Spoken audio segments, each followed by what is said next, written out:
নমস্কার বন্ধুরা, আপনারা সবাই কেমন আছেন? আশা করছি সবাই ভালো আছেন। বন্ধুরা, আজ আমি চলে আসলাম চুনাখালী জানাপাড়া সার্বজনীন রাজ উৎসব মেলায়। আর আসার সঙ্গে সঙ্গে দেখতে পেলাম সুন্দর একটা প্যান্ডেল, এবং প্যান্ডেলের মধ্যে প্রবেশ করার সঙ্গে সঙ্গে দেখতে পেলাম এখানে অনেকগুলো ঠাকুরের নিদর্শন তুলে ধরা হয়েছে। আর এখানে বহু দূর থেকে বহু ভক্তগণের সমাগম হয়েছে। আর বন্ধুরা, এই দেখুন সেই মন্দিরের ভিতরের দৃশ্যটা আমাদের দেখালাম। আর বন্ধুরা, বাইরে আরো অনেক ঠাকুর তৈরি করা হয়েছে, তো সেগুলোও আমাদের মাঝে তুলে ধরলাম।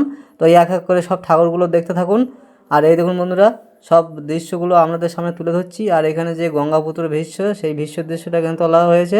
দেখুন তীরের ওপর কীভাবে শুবিয়ে রাখা হয়েছিল।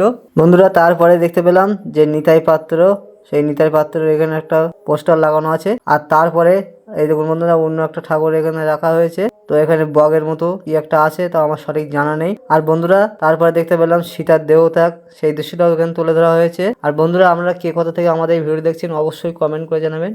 আর এখানে দেখুন রাধাকৃষ্ণের যুগলবন্দি, সেই দৃশ্যটাও তুলে ধরা হয়েছে।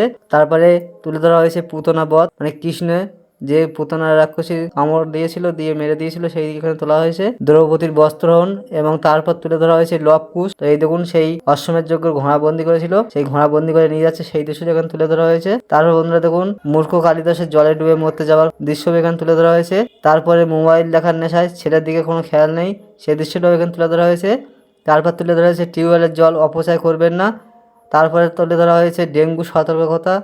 তো বন্ধুরা, আপনারা কে কোথা থেকে এই ভিডিওটি দেখছেন অবশ্যই কমেন্ট করে জানাবেন। আর ভিডিওটি ভালো লাগলে বেশি বেশি করে শেয়ার করে দেবে। তো দেখা হবে অন্য কোনো দিন নেক্সট একটা ব্লগে। সবাই ভালো থাকবেন, সুস্থ থাকবেন।